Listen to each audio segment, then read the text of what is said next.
Welcome back to the Telos of Tech podcast with your host, Mike. Hello. How's it going? You might notice that for those that are watching the video, there is no video portion of the podcast this week, and that's because I'm here with a guest.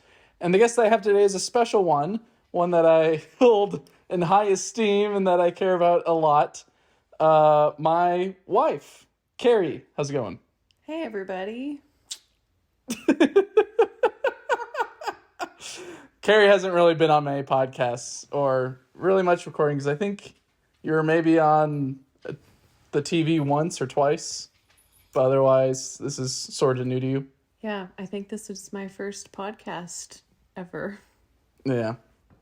Unfortunately, Drew and Randy were busy this week, so you've got me and Carrie for this one, and so I thought that we would maybe talk about some technology that we've gone through in our lives, kind of growing up in the early or mid 90s and seeing how things have progressed, but mainly kind of working our way up to today and what we use in technology because, well, it's kind of interesting hearing what other people have used, what they've been exposed to, what kind of phones that they grew up with, what was their favorite phone and all that. So I thought it'd be somewhat simple and easy for you since you're not really the biggest tech guru that I know around.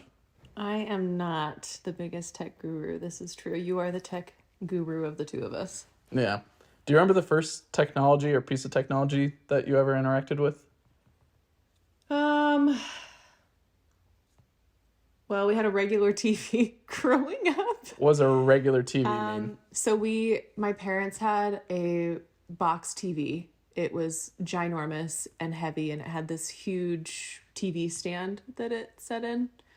The quality was terrible, but as kids, it seemed big and was cool. Mm-hmm. And then my parents had a computer, but it was one of the old monitors, so it was this giant cube, and then the computer itself was like, I don't know, it must have been like 1.5 feet by like tall by 6 inches wide or more than that. I don't know. It was big. A big chunky CRT Dell monitor or something like that? Well, there was the monitor and then there was like the computer itself. Either way, both of them they were both huge. Was it already beige? It was beige. It was like a beige white color and collected dust really easily because the top of it had little air holes to ventilate it. Yeah, not really the best idea putting air holes on the top, especially in a dusty environment where things could just get in there and cause issues. Yeah, and it always did because it was stuffed into the desk that we had, which the desk had kind of this top tier thing, so it wasn't very reachable, and so there was like dust collection and things like that. Top tier being like a shelf or an overhang or something like that? Yeah. Okay. It was kind of like a shelving unit that it sat in with a desk. Okay. So it sounds like a lot of boxy stuff at the beginning of your life that you remember. A lot of boxy stuff, and when the internet would go out, we'd have that traditional dial-up sound that would ring through the house. The whole entire house, pretty much. You could hear it. It was loud. So did you have a separate line, or was it just one line that you would disconnect from the phone into the computer? Or I'm not sure. Yeah, probably not something you'd remember entirely. No, yeah. It's probably something your parents remember very vividly. Yeah, probably. They probably remember, but I can't. I was too young. Sure. And I guess you didn't really watch too much TV on that big television, or? We did not, because we had bunny ears for our TV. For those that don't know what bunny ears are, and some of maybe those old classic cartoons or anything else, the almost like what you see on old cars on the road today, it's pretty much two antennas, either kind of like a stick / probe, or even in some case it looks like bunny ears. It's a looped piece of metal, 2 loops of metal, and you would adjust them to try to get a signal out to whatever towers or satellites or anything else that's trying to communicate with to get a signal to the display. In which, did you have just the sticks or did you have actual loops? It was just the sticks. Okay.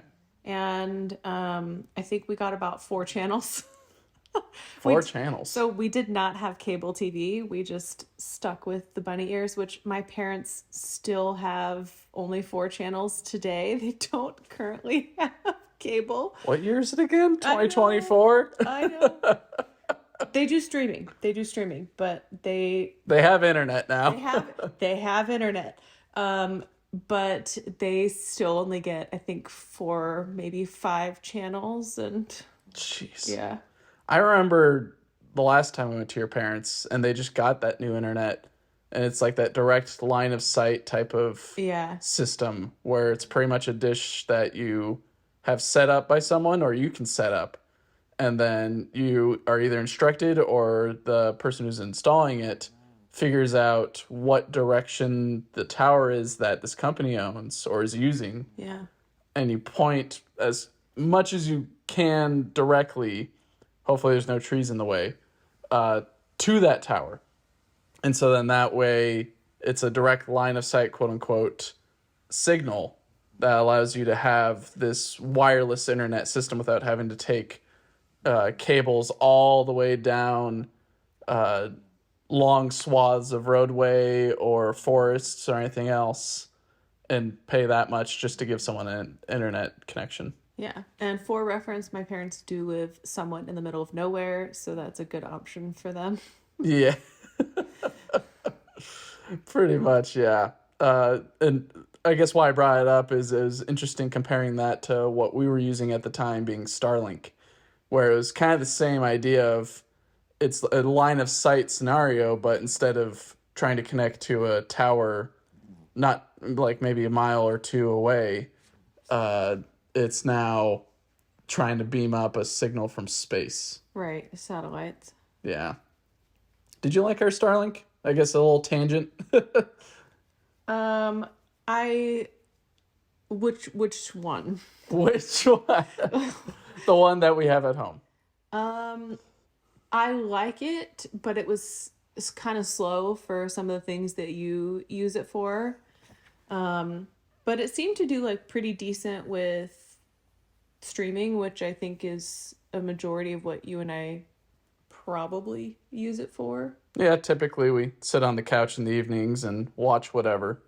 That and just having our phones connected to it so we're able to have service. Um, Right. We've had a couple repair guys out recently, and each time that they come out, they say, there's not really any signal out here. yeah. And they get slightly disgruntled. And Yeah. then we pretty much just have to echo the same thing that you just said is, yeah, that's why we got the internet, so we can stay connected still. Which seems like our lives are very much connected to the internet.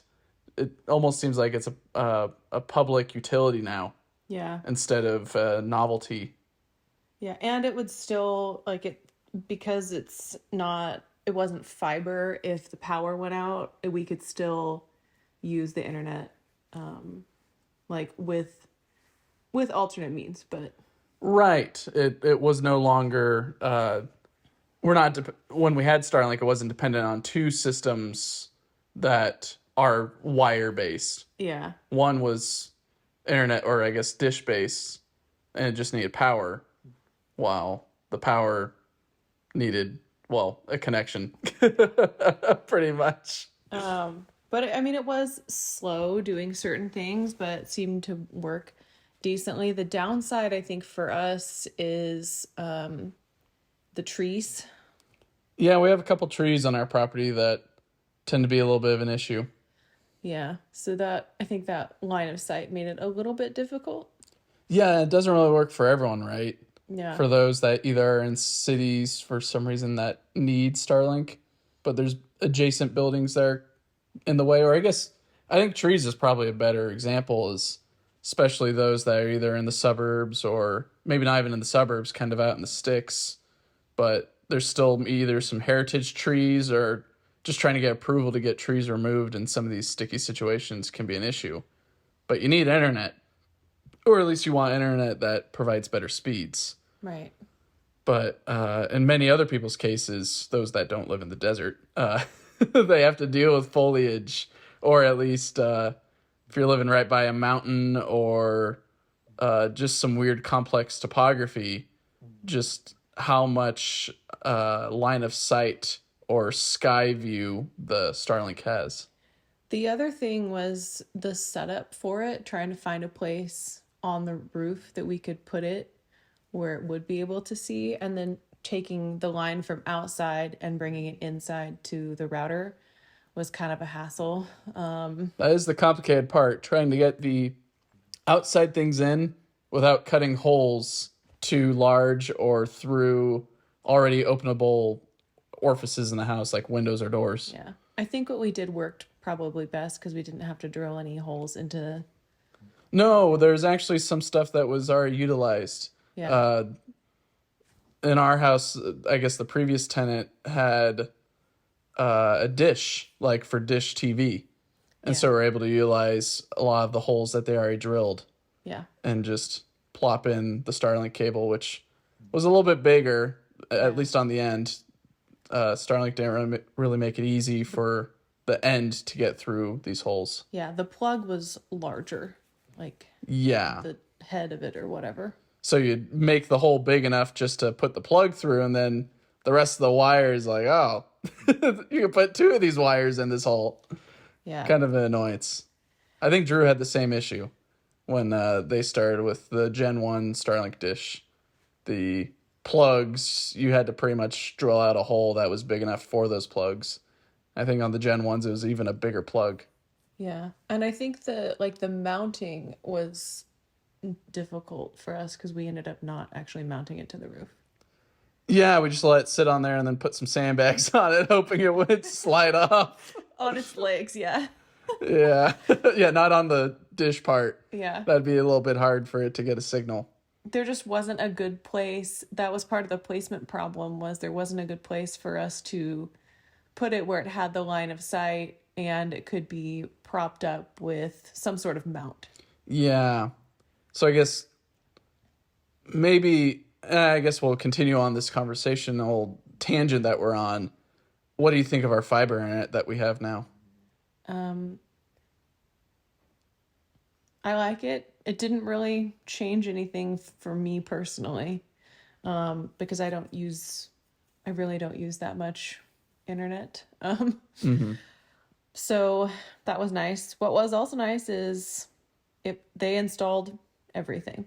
Like with Starlink, we had to install all the wires and cables and different things, but with the fiber, they came out and installed it, which was nice. Yeah, it was nice not being the installer this time. Right. Not having to do all that work and do all the research and figure it all out and troubleshoot. It just coming from a company that I guess we already used before for cable. Right. It was quite easy just to, well, the connection was already pretty much, well, it wasn't already there, but they already had a line coming here before, so it was easy for them just to follow that same path that they had to our house. Right. I think for you, it's been hugely beneficial to have the fiber versus the Starlink. Yeah, it makes podcasts like this possible, though I guess this one's not video based, so it'll go up a bit quicker with whatever I put on for video watchers. But for audio listeners, it was never really an issue in the first place. Those would usually upload pretty quickly. But yeah, I do appreciate the fiber a lot more. Even for trying to game online sometimes with my buddy. We would play Halo and all that with Starlink, and he would tell me I'd glitch around a bunch. But now I don't really glitch around. Instead, well, I guess the servers sometimes have issues, but otherwise it's not my connection, which is great. Right. It's nice not having that barrier. Yeah, I think it makes it a lot easier. Agreed. So going back to your time with technology, so you remember the first devices that you had being a big square TV and a big beige monitor with holes on the top and all that. Yep. What was the first technology that I guess you owned for yourself? I guess that'd maybe be an iPod or a phone or something like that. No, so I had a DS. A Nintendo DS. Yes. Okay. I don't think I know about this. I didn't use it a ton, but it was the one, I don't even know what one it was. You flip it open, it has the screen on the top and the bottom. That's Nintendo DS. Was it silver? Yeah. Okay. Well, I guess there was silver, blue, and I think pink at the time. Maybe a gold. But it was silver, and I think I had like a handful of games and a carrying case for it.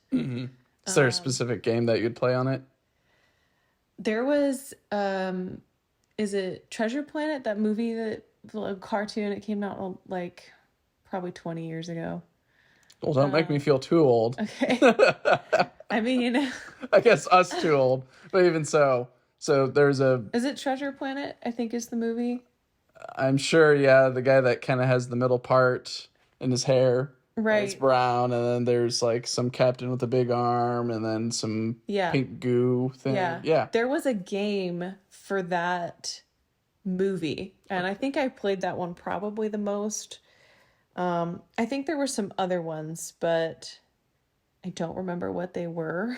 Mm, So I probably didn't play them very much. okay.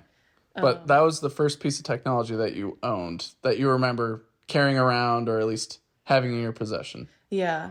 Yeah, and I played it a little bit, but I don't think I was ever super attached to it. Like I had to have it or I played it every day. It was just kind of like I don't know. I wasn't as into it. Ah, yeah, that's where we differ. I was very much attached to the hip with every single thing. When I got my Game Boy, it was amazing with the idea that I can take this around with me. Though I don't think I took it to like grocery stores when my mom took me to grocery stores for grocery Yeah. shopping, but I do remember just the wonder of the fact that I could take this device wherever. I guess mainly where I'd play it is in the car. Yeah, I definitely could see you being attached to your technology even at that age. Yeah, I think the first piece of technology I remember interacting with is my mom's old G3 Mac. Kind of like, if you remember, we had the upgraded, quote unquote, upgrade, the next gen version of the iMac, the green one that I bought, Yep. and gave that to mom as a second home gift and all that. Right. Second home gift being she was wanting a new Mac, and I wanted to replace the iMac because I wanted something a little bit nicer and newer. Mm-hmm. And so second home being it's got its new second life, Right. second owner, and all that. What am I getting at with this? But yeah, the G3 iMac, the original one, I remember mom having one. I think it was blue. I remember interacting with that as, I think, my first piece of tech. Like, TV existed, Right. but something that you actually do input and output with the computer was definitely that thing in our lives. But yeah, I was attached to my DS, but I don't think it was the first device that I had on me. But okay, so when did you get your first phone then? And what phone was that? Did you start with a flip phone or? So my first phone was a flip phone. It did not have a camera on it. Okay. And you had to buy minutes for it. Ooh. It's one of those phones. Well, one of those plans. Yeah, one of those plans. So you had like a certain amount of calls and text you could send. And of course, because it's a flip phone, your texting would be like 3 clicks, 1 click, 3 clicks to get to whatever letter you wanted. And it took forever to write out what you were saying. But I didn't have very many people I was texting at that time because it wasn't really a thing that people did yet. Well, you didn't really have like that much of a social life, right? Yeah. I mean, you had your friends at school, but maybe not all of them had cell phones. And also the world wasn't really surrounded by this much technology fitting in your pocket. Yeah. And the phone that I got was like my aunt's leftover phone that was, it wasn't like a brand new phone that I got. It was like a hand-me-down phone. And I was just happy to have some form of a phone because it was pretty cool. Mm-hmm. So I think it was like blue and silver. I don't know what brand it was. Was it kind of traditional where you it had the single thick hinge on the top? Yeah. And then you'd flip it open with your thumb pretty much. But it was small. I mean, as far as like something handheld goes, it was just itty bitty, Sure. Wasn't huge. Yeah, things didn't really get too big at that point yet. No. Yeah. But I guess we worked from, this is a little bit past our time, I think, original cell phones that had a whole entire satchel Yeah. that you'd wear on your side. very big piece of technology, and they finally got it eventually to a miniature size for the consumer, but still had a decent amount of battery life and uh, just feasibility for whatever use cases that you had, which was pretty much, it wasn't even texting, was like, that wasn't the focus at the time. It was being able to call someone. Yeah. And then I think at that time too, like, my mom had kind of like a similar, flip phone, but hers had a camera. And so Was that something that you really wanted after seeing what your mom had and what you had? not really. It wasn't like, oh man, I have to have the phone. But I will be honest, I really did want a camera on the phone just so I could take pictures of like, I don't even know, just random things like our pets or like a plant. Mm-hmm. Which, you know, those picture qualities were awful. The Well, camera quality was just in terrible. hindsight, yeah. You gotta give a little credit to those little I things. mean, for the time being, it was really impressive, but they were just highly pixelated and they took forever to load. Once you got one, like either you sent or got a photo, it'd have the little like Line by line and or yeah, the loading the little circle, like right? loading circle. And then of course, if you ever sent a picture, that seemed to like take up extra minutes if you were on that type of plan. Jeez. Yeah. I forgot about that. Cell phones not having cameras. Yeah. That's kind of a requirement these days with a lot of our phones is Yeah. does it have a camera? I think all modern phones have cameras, right? For most smartphones, yeah.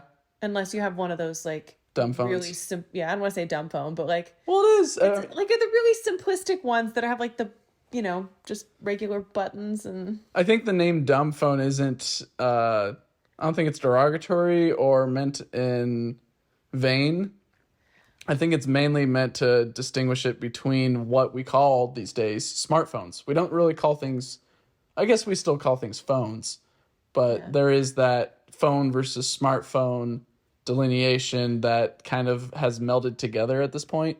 right. And so to delineate a smartphone, or I guess a phone in general, to what we see emerging on the market a little bit more, or maybe not becoming at, it's still an option that you can get. It's just, it used to be really hard, and it seems like it's become a slight bit more available, is a dumber phone that Yeah, doesn't have apps or right. cameras or, Yeah. I don't know, Bluetooth maybe.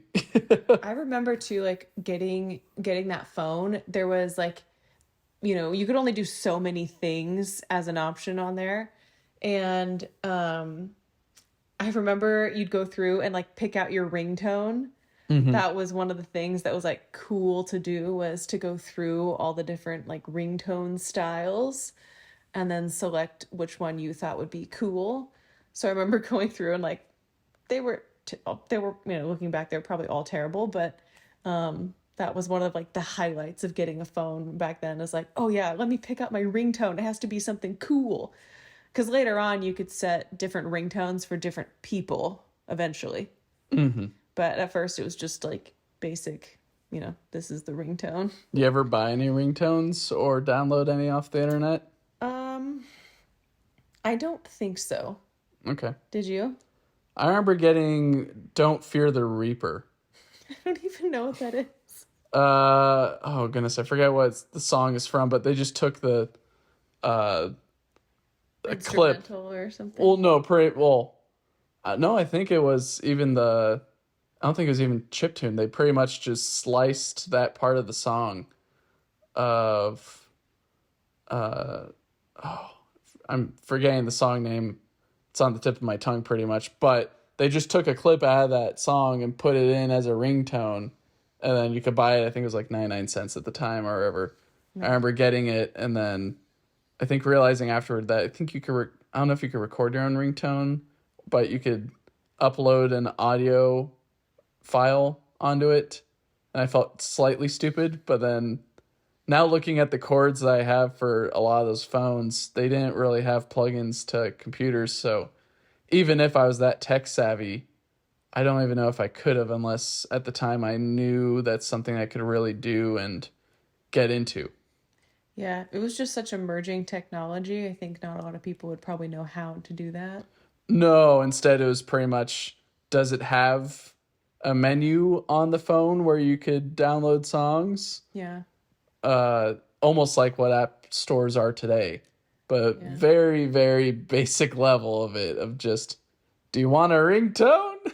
yeah, And then they eventually started offering more as like, maybe not default ringtones, but a set of ringtones that you could choose from, which I thought was nice. yeah.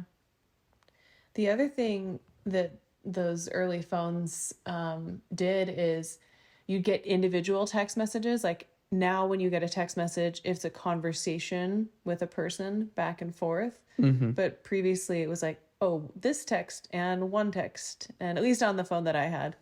So eventually, you'd run out of memory space, and you'd have to go back and delete most of your text so that you had enough space to receive more text messages, Sure. but it wasn't aligned as like a conversation is now where it has consecutive messages. I remember mine almost being like a consecutive message thing. It's just you never really looked up into the other messages. It was kind of just in the moment of someone sent you a text Yeah. and then you'd respond, or maybe you just let it sit there for a little bit and then respond later. But yeah, I guess I could kind of vibe with that a little bit, or at least I understand that. But yeah, definitely with smartphones with bigger screens and that touch interface and all that, it's set up more like a chat room.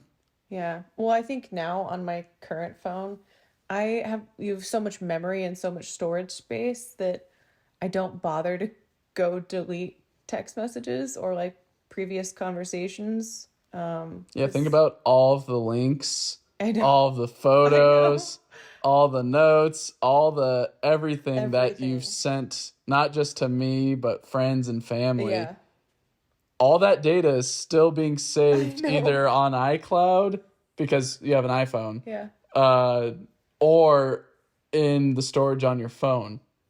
And that's a lot of data that you're just not I touching. know. I know. Yeah. Have you ever thought about archiving all that info somehow or I mean, I deleting it? have gone back in the past and deleted some of the random things that I felt like I didn't need, but other times I just leave I just leave the old conversations there. I'm so bad at getting rid of them. So it's an ever growing pile Yes. of archive that you're not properly archiving. You're just carrying to the next phone, I guess? Yes. Or, oh, Here, goodness. let me look to see how far back my last conversation. I don't even know if I want to know. Okay, so just for starters. So right now, Carrie is showing me the list of what looks to be an endless list in iMessage of group chats, texts with people. So It never ends. In which that's just, those are old conversations that these you've are old kept. The conversations. oldest one I see in there is from So 2020, but I'm sure a lot of the ones that either you and I have or some of those back then still go back further if you tap into them and then scroll up to the earliest message and all that. Or even so, I mean, that's kind of the hard part about trying to figure out with some of these phones is, yeah, you see the most recent message, but how far does the conversation go back? And if iMessage actually kept those messages from the previous phone, or if it just started the new message off. Because I think, at least, I don't know about this phone they have. So I guess for those that are listening and are curious, Carrie has a iPhone 15 regular in blue, but it's, I guess you couldn't really tell it's blue, even though it's got a blue, was it a leather case or pseudo leather case? it's their like their alternate like their new case that they had, the Is it like the one? synthetic Oh, it's got the or cloth on the back, kind of. yeah. So it's like a rubbery. Is it rubbery or? It's kind of soft So it's actually. almost like a leather feel on the edges, and then a clothier feel on the back. I know a lot of people didn't really like how that ages over time, but I think what's going for you really well is that you've got the leather wallet sitting on the back, in which definitely you taking it off right now, you can see how clean and new it looks like on the cloth. But even so, there still are a few scratches on there from either when you've dropped it or accidentally scratched with your nails, taking off the wallet or something else. But Right. I don't know. I kind of dig the new case, even though it might have been a flop for Apple to make and for customers to try out and decide, nah, this isn't it. So far, I like the durability of it. It has a few scratches, but I previously had the silicone cases on the last. I think I had two silicone cases on the last phone I had. On the iPhone 12. Yeah, but they just wore out on the edges and then they started to peel off. So then it was just like a plastic case on the corner, and I didn't like that it was falling apart so easily. Mm-hmm. Whereas this one so far has not shown any signs of peeling apart or like falling apart. It's just the normal wear and tear that a case goes through. Do you recall how long those cases would last? Like A year. a year each? Yeah. Wow. And that was at the end of the year mark, they were like in serious and obvious disrepair. Yeah, the plastic and the rubber. Well, I guess plastic and rubber is kind of ubiquitous, but pretty much the edges of that case were peeling off, coming off, All four corners. everything, even the back and the edges and all that. Yeah. So you'd say, well, I guess how long have you had this case on your 15 regular? It's been, when'd you get that phone? Was it December? I want to say January or February of this year. Okay, so it's been about 7 months that you've owned this phone. And I guess it's been a good phone because you haven't really complained about it. Yeah, I really don't use phones to their full capacity. Well, I think you're a good example of just the average person who buys an iPhone, or I guess a smartphone in general, is that you're not looking to get the best camera or the best user interface or the fastest read and write ability or charging speeds. It's more of just, I need something reliable. Yeah, I pretty much use it for messaging, calls, photos, internet, and I use the calendar on it. Yeah, we tend to use our shared calendar a lot for We do. setting up events, dates, and everything. But as far as using like the Notes app or even just a ton of like apps in general, I don't use it a bunch for that. I know, we have the Home app that we use. But otherwise it's not heavily used. So, you think the case is going to last more than a year then, from what you can tell? I think so. Yeah. Yeah, I mean, it seems to be holding up so far. Like I said, it has like some scratches from wear and tear, but otherwise the case itself is not falling apart. Doesn't seem like a deal breaker with some of the scratches on the back cover then. No, I mean, like, I expect that when you use a phone, you're going to end up with a level of wear and tear, which includes scratches. Do you feel like you use a lot more technology than you used to? And by, I guess, used to, it's more of, I guess that's relative, like 5, 10, 15 years and all that.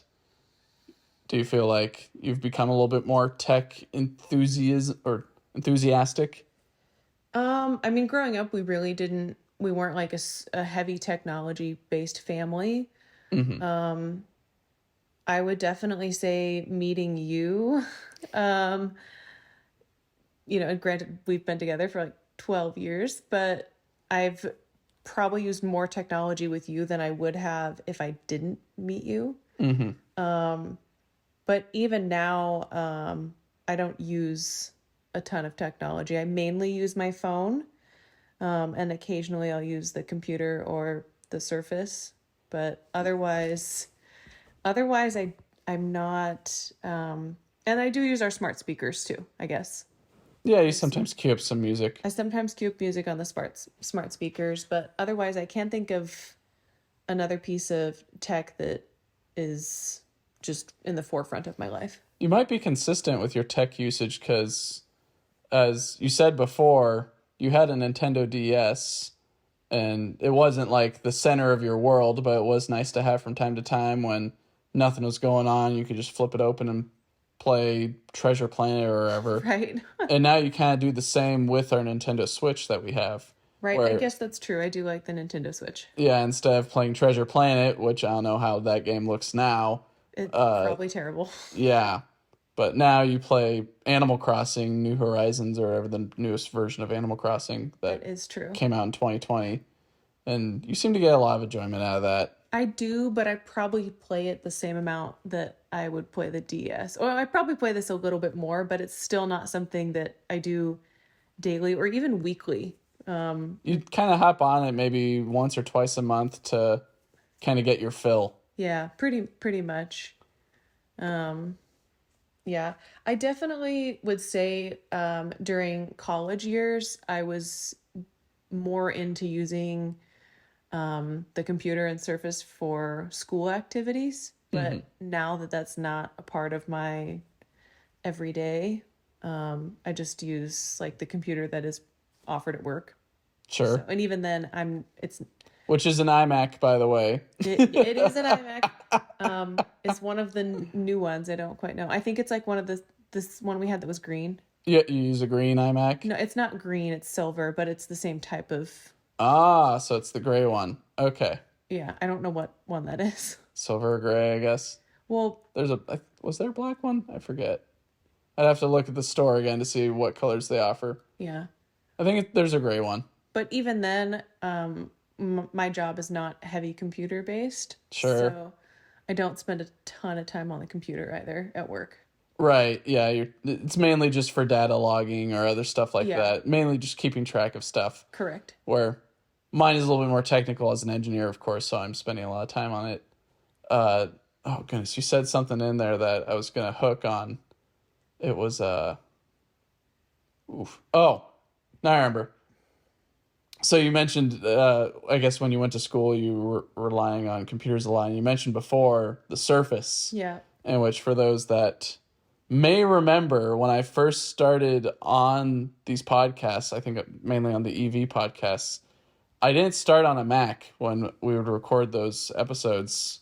I started on a Surface Pro, in which I had one, and then you took mine Okay. when I went on a vacation. Blown out. Okay. Let's re-step. You were on a quarter system for school, Sure. and I was on a semester system.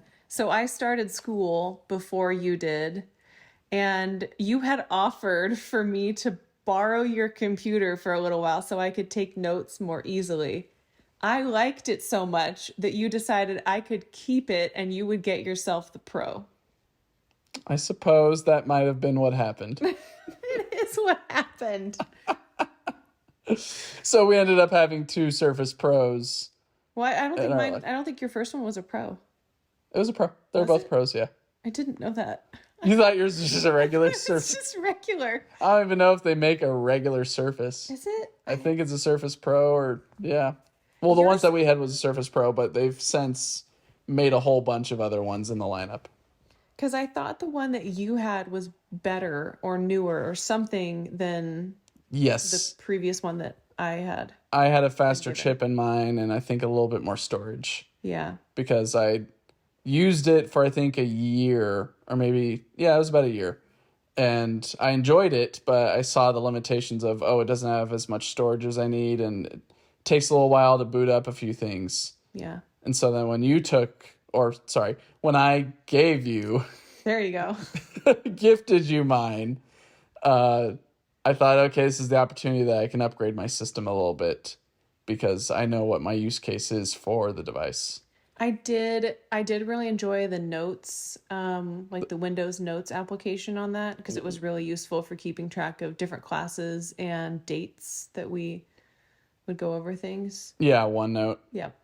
The downside, I would say, of the Surface or just tablets in general is the detachable keyboard.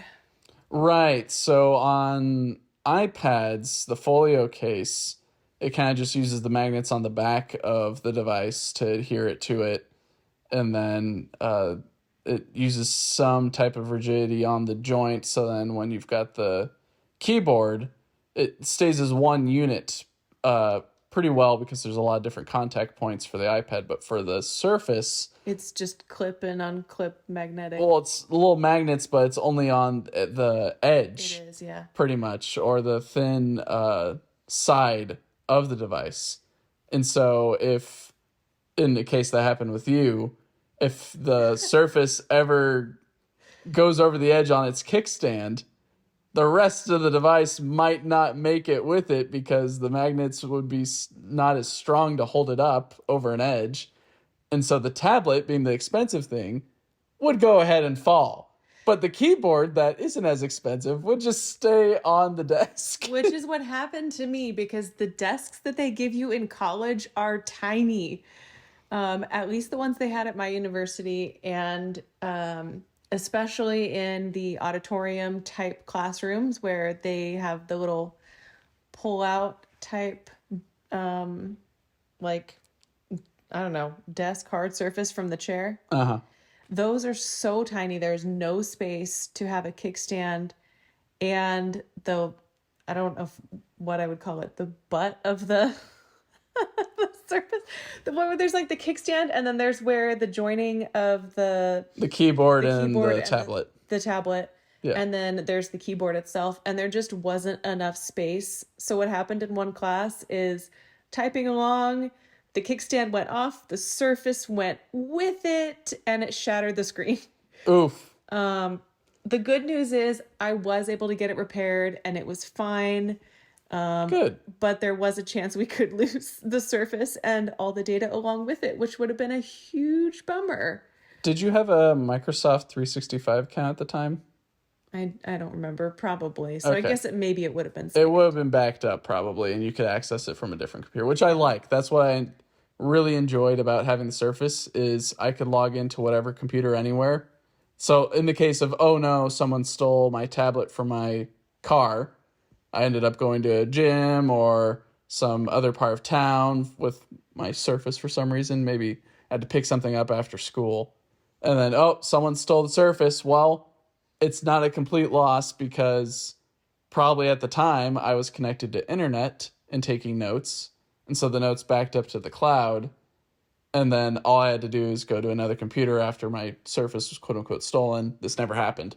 But in the situation or hypothetical, I could easily just grab the notes and I wouldn't lose all that information, thankfully. Right. And the same goes with you, probably. Yeah, I was just super bummed because it was like the first newer piece of technology I had had in a while, and it was a gift, so I felt really bad about it going over and cracking the screen. Yeah. Before that, I had a Dell laptop, and I really enjoyed that. Actually, lasted a long time. The downside was the battery eventually got old. Dells don't really age well. They don't. From what I could tell. They don't. The ones that I've got at my work, or few at my work that are workstations, or those that I've observed from other coworkers, both laptop and tower, they don't last long.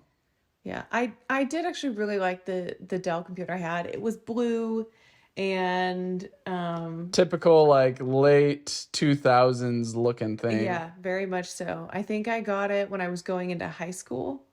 Okay, so a little bit past late 2000s. Maybe a little bit past that. We're but in the teens. I loved that thing. It was heavy. Yeah, most computers were at that point. Yeah. I guess Macs were maybe the only ones that were getting lighter and lighter. Well, I feel like there was a few pocketable not tablets, but laptops at the time. Yeah, I remember they were just expensive. Yeah, they were just really expensive. I remember a few in particular going to Best Buy and seeing these very small laptops. I don't remember what the name, like where they came. They could have been Lenovo. They could have been some third-party company that doesn't exist anymore. But I remember seeing them, and they were just tiniest things, like maybe a little bit bigger than my iPad mini, but probably a lot bigger than my iPad mini. I know exactly what ones you're talking about. Uh-huh. They were little tiny ones. And I wanted one of those because they were small and compact and it was cool. But at the time, being an angsty teenager, I really wanted to have a CD player in my computer so that I could listen to my CDs through my headphones through the computer. Can you tell how old we are, y'all? Listening to CDs. I still have all the CDs. I haven't gotten rid of them. We love our little 4-in-1 player that we have, in Yep. which it's inspired us to get a whole bunch of LPs and all that. Yeah. And we have some cassette tapes from family that we sometimes listen to either during the holidays or when it's just a nice Sunday afternoon and we want to put on some tunes. That's true. It's a nice little player. It's a nice little player. It plays a lot of things, but It also plays CDs. it does play CDs. Which you can't say for that one laptop. And which I think I probably made the same decision is, why would I get a laptop that doesn't have a CD player Right. when CDs are the rage right now? Like, Right. they're never going to go away, right? And I could, with some of these laptops, they're powerful enough to play DVDs. Right. And I wanted to be able to play DVDs too, because I could watch movies on the computer Yeah, in your room. in my room. You don't have to share the TV with mom and dad. Right. That was also part of it, is I wanted to listen to my music and I wanted to play DVDs. So then I didn't have to be like, I could be a weird teenager and like, It's kind of funny what the phone has replaced, because I recall going into your room and you had that laptop on your little small mini desk. yeah. And then you had some speakers connected to did. it. It was your media center. It was my media center. And then it's miniaturized so much over the years to where, like you said before, I mean, you don't use it as much as you admitted, but we've got speakers around the house. You don't even have to plug into them. You just Bluetooth to them, or AirPlay, I guess, because we've got Apple speakers. Yeah. And you can just play music whenever you want without having to plug them in. Where back in the day, so the way I used my laptop was, I used it as a laptop, but I also kind of used it as a quote home computer, because I had it set up to where I could have it plugged in or not plugged in, and then either attached to the speakers or not. But I remember like really appreciating having those speakers because I liked listening to music in my room. I think we still have those speakers. I think we still have them too. And then the other thing that kind of emerged, I think even before I got the computer, was the iPod. Okay. Do you remember what iPod you had? I had I think it was the Nano, the blue one. It had the screen on it. Mm-hmm.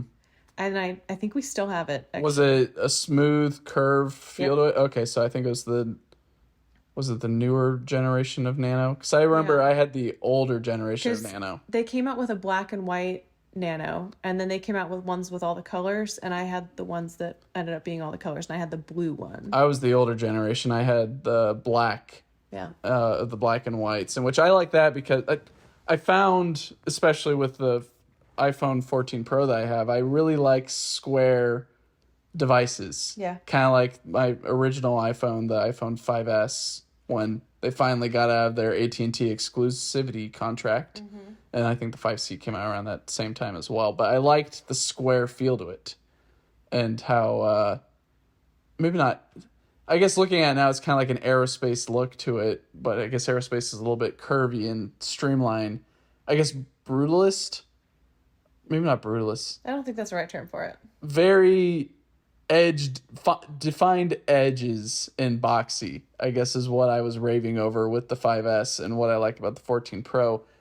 But going back to it, the iPods. Yeah. That's what I really liked about my Nanos. It was very square, easy to hold, even though square kind of digs into your hands a little bit. Yeah. This one was fine with me. It didn't really dig into my hands. But the fact that you could put a whole bunch of songs on these things and carrying them around, and it was just such a great little device. The downside is that you could only download music from like one computer or like one account or something like that. And okay, at least that's what I remember. So you had to plug into the home computer. So you had to plug in to the home computer to get your songs, or you had to download all of your CDs onto your iPod, which I eventually did.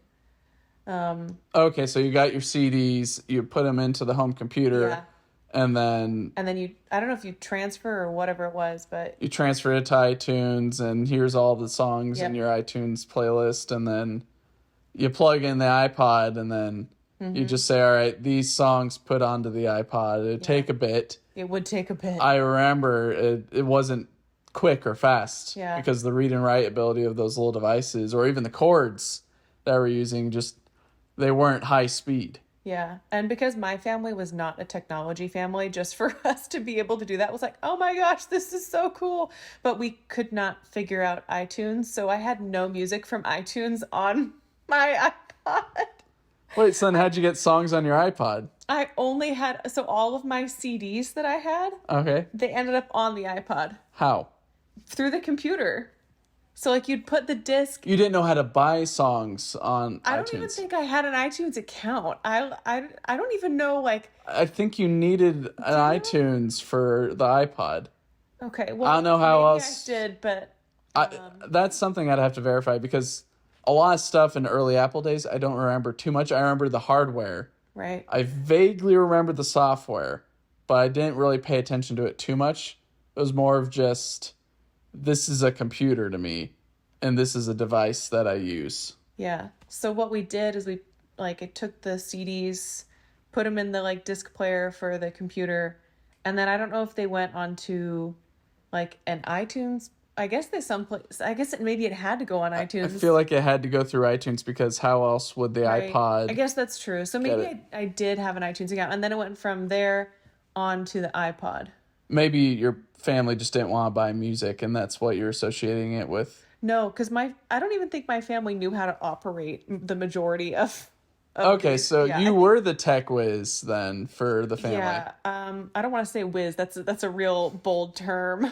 You were the more tech affluent for the new age technology in the house. Yeah. Even though that you weren't the one plugging in a whole bunch of cords everywhere. You were mainly just, Right. I want to listen to my CDs in my pocket now. Yeah. Which was it's comical that you say that because I mean I am not a technology person by any means, but I did figure out how to put the music on my iPod. Yeah, typically you just throw me at the problem when it's a technology issue. know. Or in the case of recently, we're trying to assemble some albums.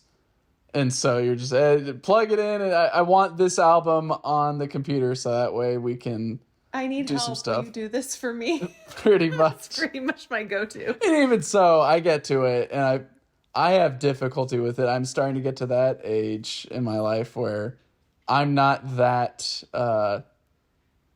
up to date on how some of the Apple data transfer techniques are.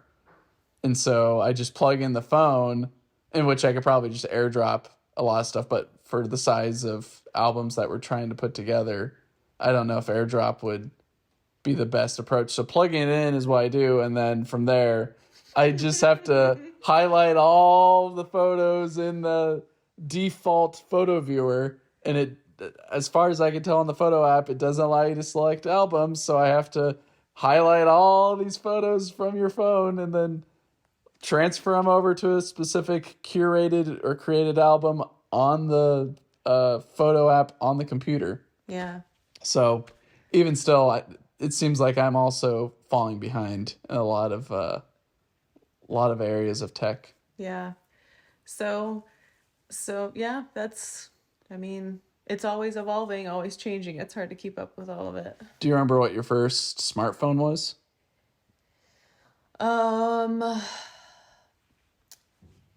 So I had the NV2, which is not a smartphone. Eventually, when the NV2 came out, it was like the one that was like a flat regular phone on the front, and then you opened it up and it was like a keyboard. It was like a hot dog bun of a phone.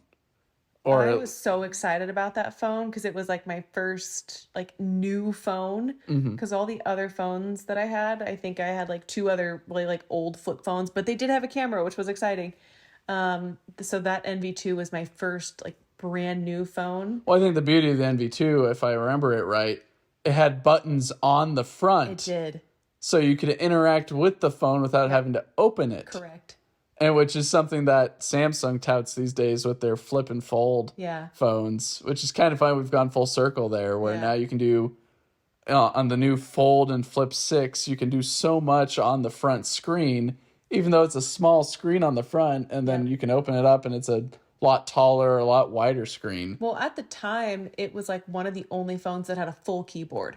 Right, you would open it up. And it So had typically it's just tiny screen on the top and then the 9 to 10 buttons or whatever on the right. front. But with this one, you would open it up, it would fold out, and now you've got a whole keyboard, but the screen, you'd have to rotate the Yeah. device, right? Mm-hmm. Because on one side it's the keyboard, the other side it's actually a hidden screen, Yeah. pretty much. So I was really excited about that. I don't think it classifies as a smartphone, but it was my first new phone that I was really enthusiastic about. And it had a camera. And then I think my first phone after that was the Samsung Galaxy. I think that was my first smartphone. Wow. Was that probably like the Galaxy 3 or something like Uh, that? Maybe the two. I have no clue. I can't remember. It I, was one of the early Galaxy generations. I wasn't paying attention to smartphones at the time, really. Yeah. I think, again, the culture and our upbringing was different at that time to where we weren't really thinking about the next best thing. It was more of just once your phone was due for an upgrade after so many years in which these phones would last a while, you'd go to, at Right. least for me and my family, would go to the Verizon store. Yeah, that's what we did too. And then it's just whatever they had there that was either covered by your plan or your parents were willing to buy you. Right. Yeah, we would go to Verizon and then like no prior research, before going in to Well, why Verizon. would you go on the Right, internet and try I to know. figure stuff You would out? just go into the store Yeah, go into the and store. you would fiddle with the phones.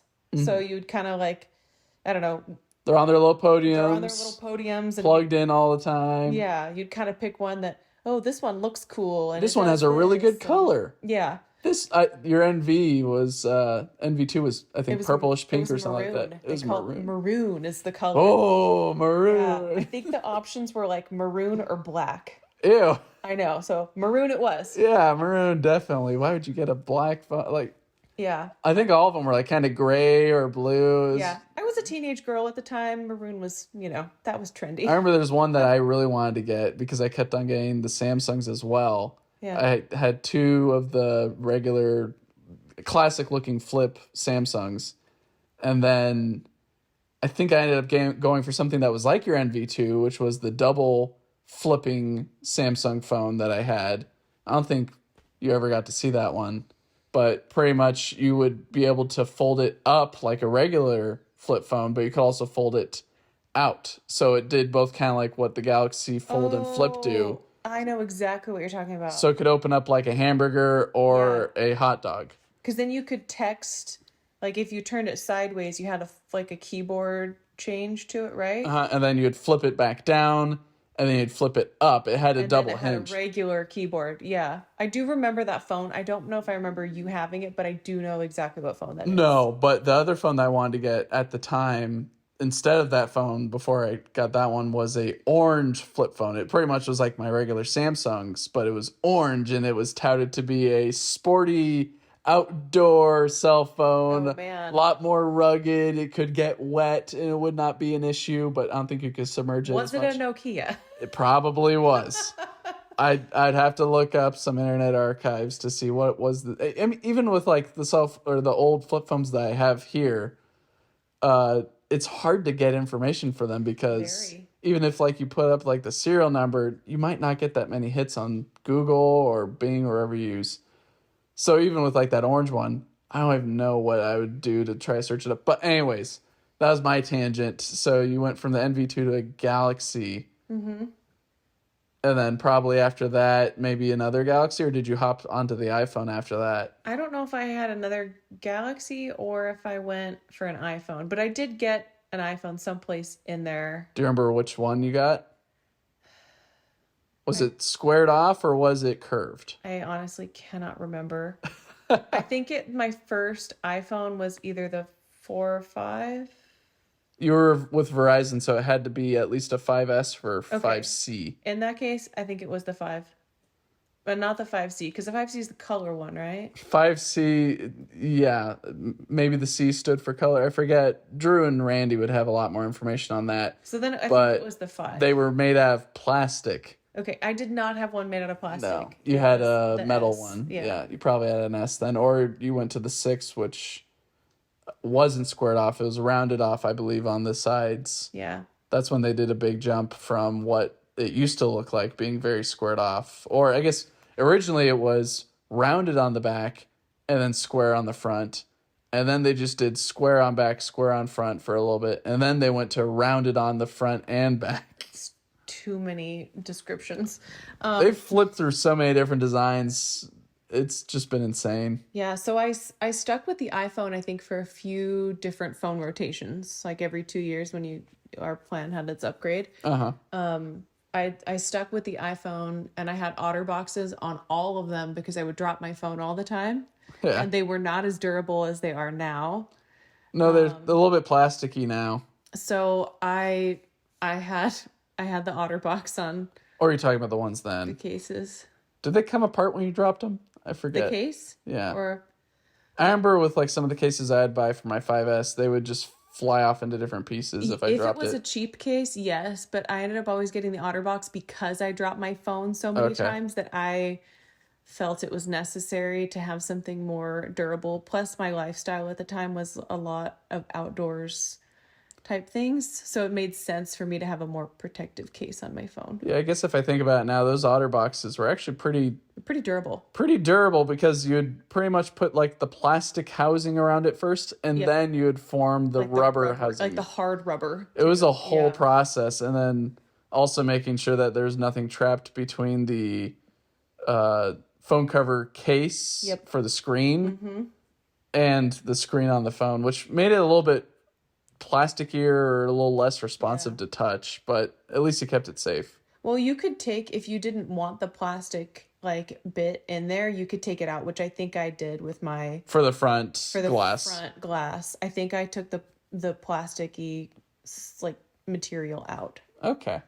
I think I did on maybe not all of them, but I do remember taking it out on at least one, maybe two of them. Okay. And then it would be unfortunate like if something got stuck in there like dog hair or like hay. You'd go to blow on it, it's not moving, you're like, yeah, and then you have Yeah. to take it apart. Yeah, and they were really hard to get apart and put back together again, which I don't know if they're still like that. I'm going to assume so. But Yeah, you're not really rocking the OtterBox cases anymore. I'm not because they started to make the phones more durable. Sure. Or even just the cases are I guess we go more for aesthetic these days just because the phones are pretty, like you said, durable or at least dense to where it's not like if you drop like a flip phone or your NV2 or anything like that, the plastic keys would just fly all over the place. Or with glass as it was at the time, it was just easy to break or scratch. Well, I mean, I feel like I still go for durable because, like the silicone cases were not durable, and that's why I didn't like them, is because they were falling apart. They weren't, they had very bad longevity. Yeah, they did not hold up to just everyday wear and tear. And I don't think I'm currently that hard on my phone. It ends up in my pocket or like on the counter or in a purse, but I'm not throwing it places or like doing anything where it rubs a lot. Sure. So Yeah, and also being a teenager, you're a little bit less careful with things. probably true. Even though your parents have now bought you and trusted you with a device that you get to call your own, which is very exciting. You still very much had whatever going on that day, and it would fly out of your pocket, or you'd leave it somewhere or something like that, and it would just get beaten up. Yeah. Well, and then so like women's clothing, they don't make pockets big enough for you to put your phone in on Or just no pockets at all. or just no pockets at all. And so then you end up like putting your phone in all these like random places to be able to take your phone with you, In a purse or a satchel. purse. Or you just hold it. or you hold it, or it ends up like in between like your body and your sweatpants or whatever it is. Right. That you have on, because especially the front pockets on women's jeans are not big enough to hold a cell phone.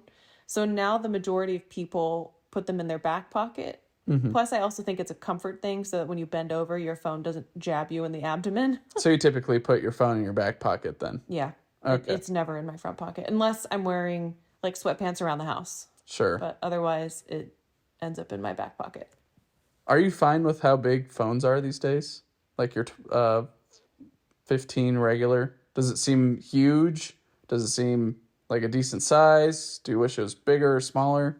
I think it's a decent size. I definitely don't want anything larger than this. Part of it is because I like having only one hand to use my phone. And if I got a bigger phone, then I'd have to use two hands to press a button across the screen, which I don't really want to do. Right. So I like having it be a one-handed device, at least for the size of my hands and this phone size. I'm also I also wear glasses, so having something smaller is also probably not ideal. And the other part is I feel like I've had the same sized phone or roughly the same sized phone for several years. Mm-hmm. So I'm also just used to the size that it is. If that makes sense. Yeah. In which it kind of has maintained that same size in terms of the chassis. As far as I can tell, I guess it does inch larger and larger by the day.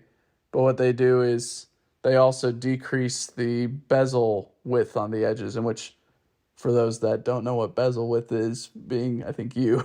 Oh, I know what it is because it's your screen, like the size of your screen gets bigger and the edges get smaller, right? Yep. Oh, you got it.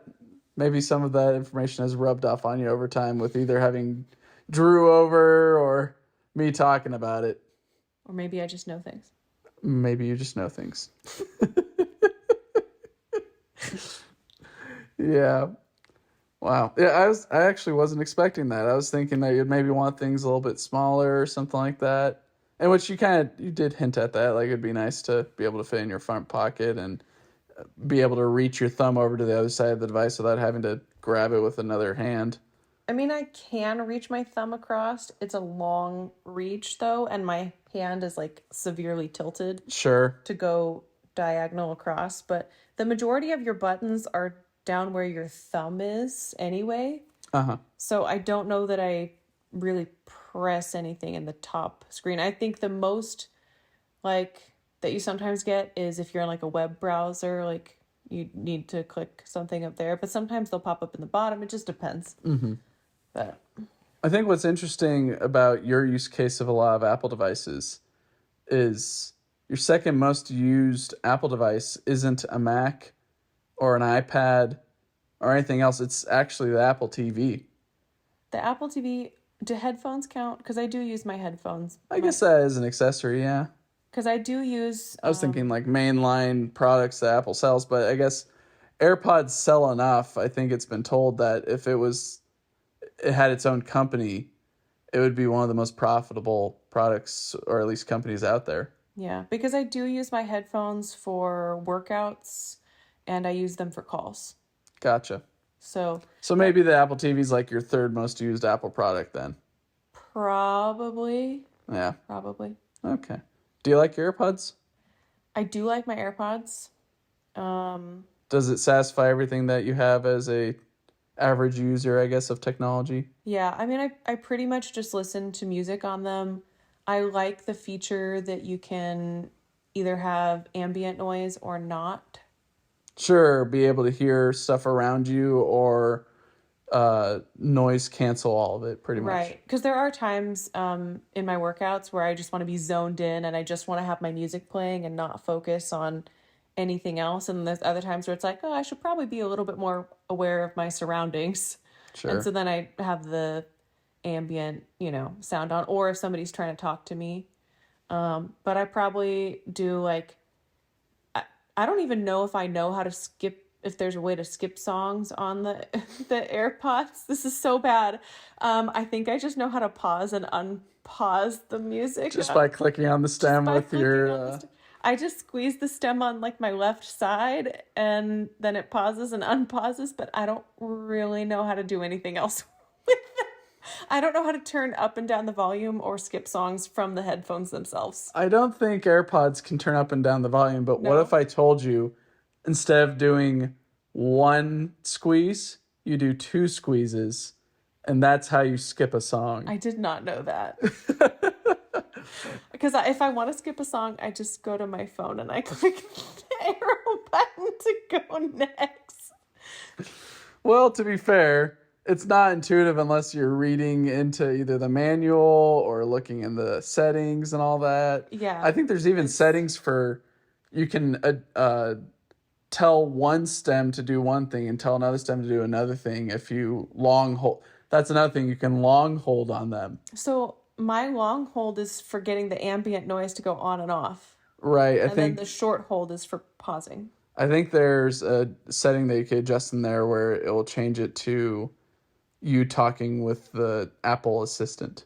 Huh. Not to trigger her in our house and all that. That's why I call her Apple Assistant. But yeah, that's something I disabled. I think I chose to have both of them be noise cancellation mode or ambient mode, as you like to call it. I also don't know how they operate on phone calls. Like, what do you mean? So like is like I don't know if there's a way on there to like mute or unmute yourself from the headphones. Oh, I monkeyed around with it for a bit. I never really messed with the settings, but I tried that once and I accidentally hung up on someone. Okay, I also don't know how to hang up on there. I basically just use my phone as like the control center, and then the headphones are just for the audio. You pretty much use them like ear pods, in which for those that might not know, or at least don't remember, the ear pods were the wired version of what the AirPods are. Yeah. The original headphones that Apple made. That's pretty much what I use them for, at least in the phone call case scenario. Sure, you're not interacting with anything on the headphones at all. It's just on the device, which it's intuitive and it works because the phone is pretty much everything put into one device. Right. And especially being a phone, you want to make phone calls on it. Right. And so hopefully it's got the controls on it for you to be able to start and end calls and or merge calls or dial a call. You don't like it, for the most part, if you're in a phone call, you don't need to look at your phone or use your phone in a phone call. So for the most part, it's like you make your phone call and then which is where you use your phone, and then you don't use it for the length of the phone call, and then at the end you can hang up. Or if they hung up on you, then you don't have to do anything. Then you don't have to do anything. You're gonna look at the phone anyways, probably just to make sure that the call's done. But yeah. So like, there's not like a use case unless you want to turn the volume up or down on your phone call. Yeah, I don't think But normally, if you have a set level that's comfortable, then you don't have to worry about turning your volume up and down so you can hear the person on the other side. Sure. Yeah. I don't think Apple. There might be a setting in there for turning up and down volume, but I don't think that's a thing yet. I know. I am so at the basic levels of technology use. Well, like I said before, you're very much an average user of technology. You don't have to be the most technologically savvy person to use all this available, all these devices or products that we have in today.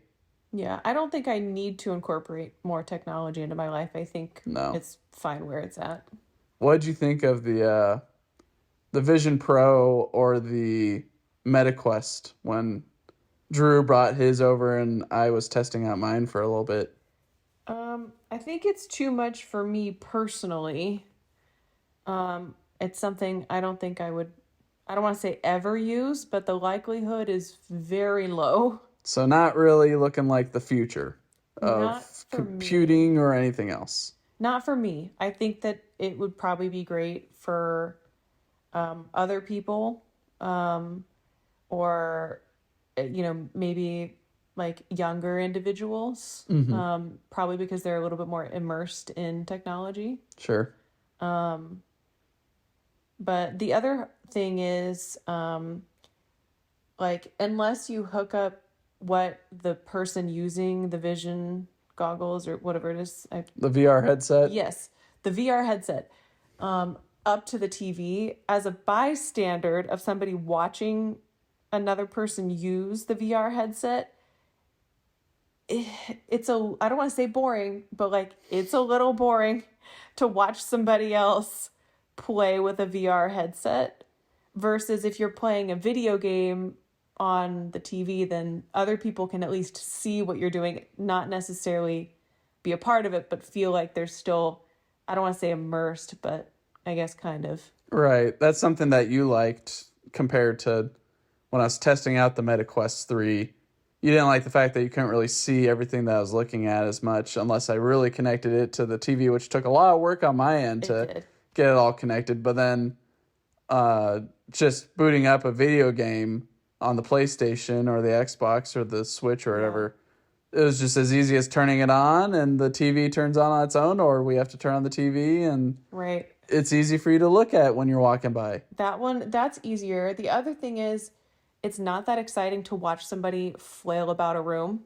Yeah. Unless they're really getting into it. Unless they're really into it. But for the most part, it ends up being like somebody standing in like a 2-foot radius and their head is just moving side to side and up and down. Mm-hmm. Their arms are not, I mean, they can be involved, but for the most part, it's just like a person standing moving their head. Sure. Which is also not very interesting to watch as a bystander. No. And again, this is why I don't think this piece of technology is really for me. No. Or it just makes me sound old because I'm not. There's not something that I don't know. Maybe I'm just not used to it. Maybe if I grew up with it, it'd be different. Do you think it's maybe a generational thing? Maybe. You think Gen Alpha or whatever is more in tune with that tech than... Probably, but I don't know anybody who is Gen Alpha. I don't think. Yeah, or Gen Z, I guess. Yeah, so I don't know. I feel like I'd have to see what the young kids are doing these days. To know if it's the in thing or not, because I don't know. I don't know if it's like if that generation's more immersed in it or not. I couldn't say. Sure. Yeah, our whole spiel is not really tuning into live streams on Twitch or on YouTube and all that.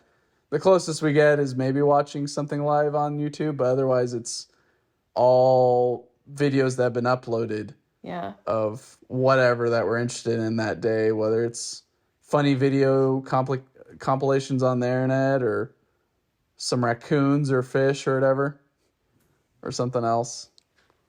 But yeah, we're very exciting people, aren't we? Right. I do see the benefit of the VR headset if you could download movies on it, which I think you can, right? You can watch movies on them, yeah. For if you are going on a car ride or a flight. And you know you're going to be sitting for a long time and maybe you don't want to watch what everybody else is, or you just kind of want to slip away into your own like little world for a little bit. Mm-hmm. I do think it could be beneficial for that because in a car, like, you know, family road trip or something, kids are in the back seat. If they're immersed in their VR headset, that means they're probably not fighting with each other, and they're or throwing things, and they're probably not asking mom and dad like, "Are we there yet? Are we there yet?"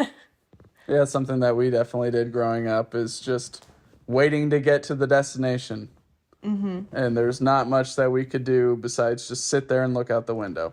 Right. Play like car games and things like that, which only last for so long. Right. Or even like not even long drives. It could just be like a 15 to 20 minute drive and it's still agonizing. Yeah, but granted, like the VR headsets are expensive, so yeah, who's buying a VR headset for their kid? A VR head, like not even if you have 2 kids too, and you wanted them to not fight over having like one VR headset. A Switch or a DS is probably a better bet. Yeah, so I mean that would be in my, you know, experience. That'd be like a bougie family if they're having like, because even the MetaQuest ones are they're like $600 or so. Yeah, the MetaQuest 3 is about $600. I was thinking you could get a cheap one like a MetaQuest 2 for around I think $200 to $400, I think. in which for the Nintendo Switch Lite, which isn't like ours, like there's no Joy-Cons. It's one whole unit, kind of like a Game Boy Advance, if you remember those. Yeah. Uh, I think those cost around like $200 to $400 as well. I'd have to look at the prices again. So it might just be in the same price bracket for if you're trying to get something for the kiddo to play with in the back of the car, Right. and you travel a lot or you have to drive a bit to Yeah. get out of your neighborhood to wherever destination. It might be worth it to pay that much to Yeah. either have it as an entertainment device at home and in the car, but not at the destination. I guess it just depends on how much you value your, you know, kids being immersed in something like that, and if you think it's worth it or not, and if you have the like extra spending money to do that, you know. I mean, Yeah. that's not like a cheap investment. So, Or how comfortable you are having your kid have a screen right like there. less than an inch from their face. Right. Or I guess two screens technically, because for the VR headsets, it's, One in each. yeah, one each eye. I know. Growing up there, I was like, don't sit too close to the TV. You'll burn your eyes out. Yeah, now everyone's just rectangle right to their right to nose. their face. Yikes. So I can't imagine it's great for your eyes to have something that close to them. So I think that's probably an individual parental choice, you know. Yeah, that must be an interesting choice for a lot of people in our age group, slowly having kids and all that. Slowly. Eventually having kids and all that, making those decisions, in which we probably sound really old compared to a lot of the audience who are listening right now. But, I mean, we just went through a whole podcast talking about old tech and what our experiences were like. I'll leave this for you kind of at the end of this podcast. Are there any questions that you have for me, at least that you want to put on the record of the podcast, or whether you're curious or not of what tech that I enjoyed most? Or How much more immersed in technology do you think you were, like, versus me? I obviously have limited technology experience, but I mean, you're a gamer and I'm a gamer. well, you like when I met you, you know, like Oh yeah, I was glued to the Xbox 360. 100%.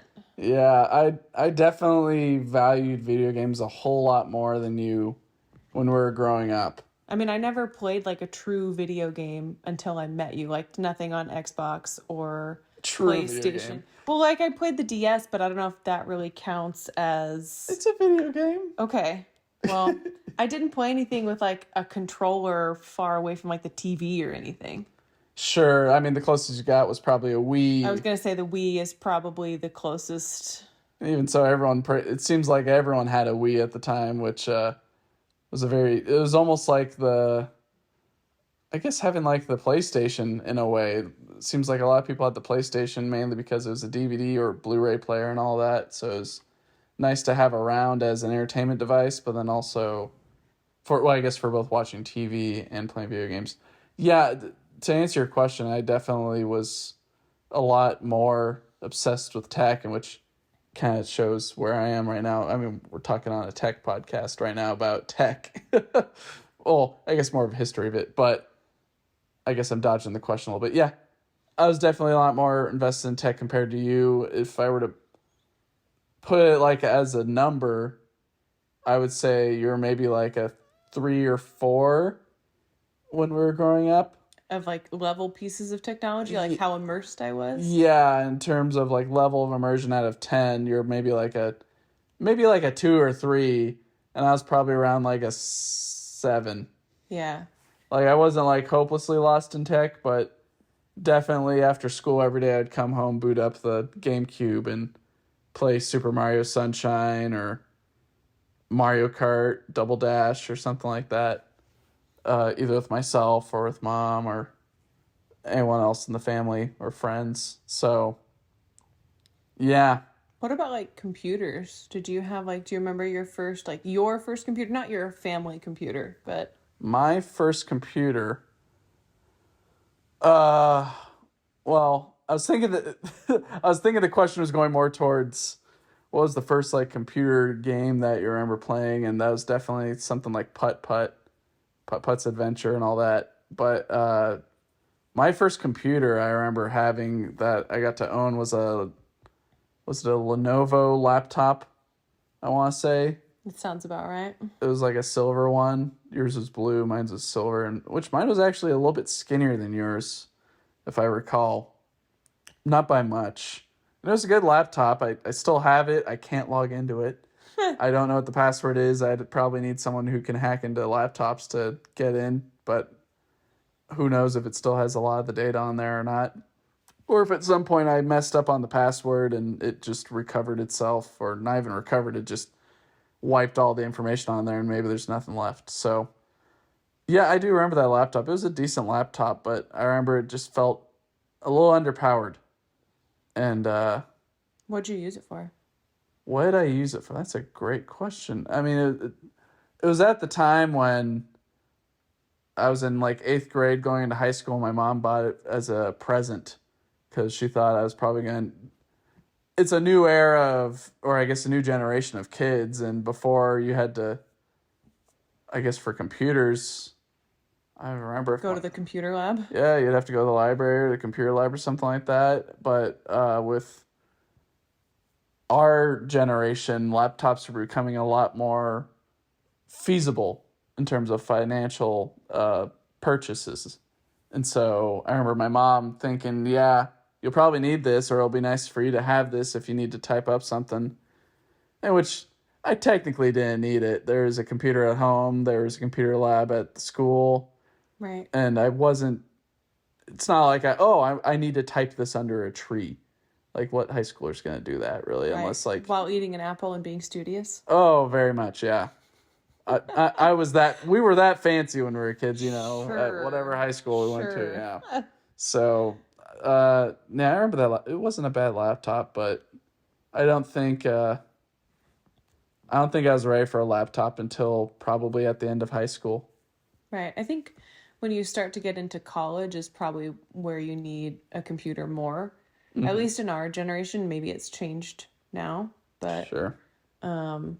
Also, at our time, laptops weren't that powerful. They were kind of just word processors. right. Where if you wanted to do something a lot more interesting, like making a video or, I don't know, just doing a lot more complex things.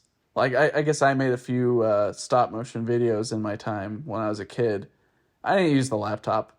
I used the home computer because Yeah. that had all the plugs necessary for the eyesight camera that we had, or I guess some regular webcam, and then just using the snapshot feature or some other third-party software to capture a whole bunch of images and then stitch them together. Yeah, the home computer was more than enough, where the laptop felt a little bit more limited. So even though our laptops had disk drives, they didn't really seem that much impressive as a memory or GPU intense system. I think I still typed my homework and things on our home computer because you had to hook it up to the printer. Right. Which, if you had a laptop, you either had to like download a disk and get that software, or you had to be directly plugged into the printer, which was also a hassle because you had to unplug it. And who knows how old your printer was at the time. If it was an older printer, Yeah. it might have a specific plug in which, if you had that specific plug, you're more inclined to keep that old computer, because that means that's how you can still use that printer and or that tower or monitor. Yeah. So I think I still used, even though I had that laptop, I think I still used our home computer to do the majority of my assignments on. Just because I needed to print things out. Right. Yeah. At the time, we didn't really live in we were in a digital age, the dawn of a digital age, but it's not like there was a Canvas portal Right. or whatever online webpage that you could upload your assignments to, because There was eventually in like late high school, early college. yeah, it was starting to catch on. Yeah.